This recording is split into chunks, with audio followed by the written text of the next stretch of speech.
तीसरा दृश्य, courtroom drama और बढ़ते जोखिम। केस की सुनवाई शुरू हुई और लखनऊ की अदालत में हर दिन गहमागहमी रहने लगी।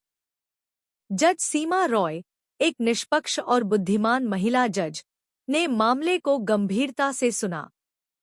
विराज सिंह ने अपनी पहली ही पेशी में पुलिस द्वारा पेश किए गए सबूतों पर तीखे सवाल उठाकर सबको चौंका दिया।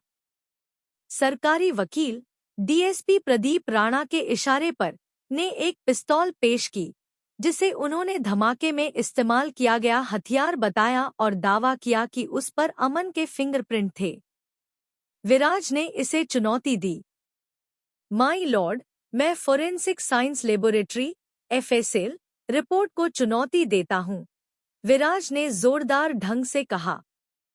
धारा 27 आर्म्स एक्ट के तहत दिखाए गए हथियार की एफएसएल रिपोर्ट में अमन मिश्रा के फिंगरप्रिंट से मेल नहीं खाते हैं। यह एक साजिश है, विराज ने अदालत के सामने साबित किया कि रिपोर्ट में हेरफेर किया गया था। उसने एक अनुभवी एफएसएल विशेषज्ञ डॉक्टर गुप्ता को गवाह के रूप में पेश किया, जिन्होंने स्पष्ट किया कि रिपोर्ट में कुछ विसंगतियां थीं, जो जानबूझकर की गई हेरफेर की ओर इशारा करती थी।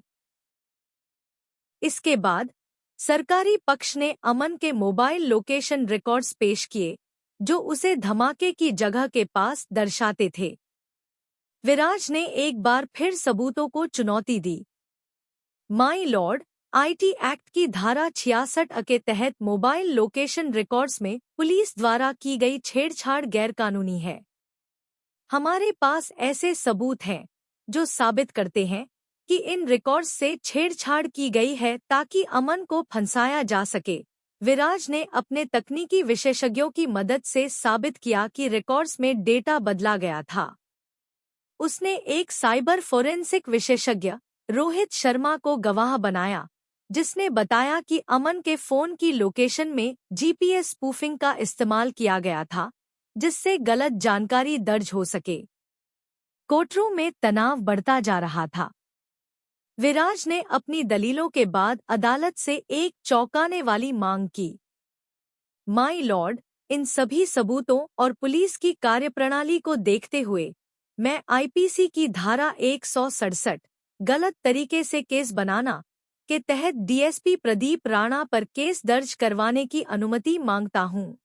कोर्टरूम में सन्नाटा छा गया। यह एक साहसिक कदम था, क्योंकि एक मौजूदा डीएसपी पर सीधे आरोप लगाना आसान नहीं था। जज सीमा रॉय ने कुछ देर सोचा और फिर अपने विवेक का परिचय देते हुए अनुमति दे दी।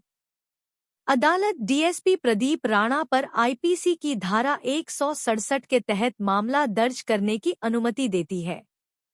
इस मामले की गहन जांच होनी चाहिए, उन्होंने फैसला सुनाया।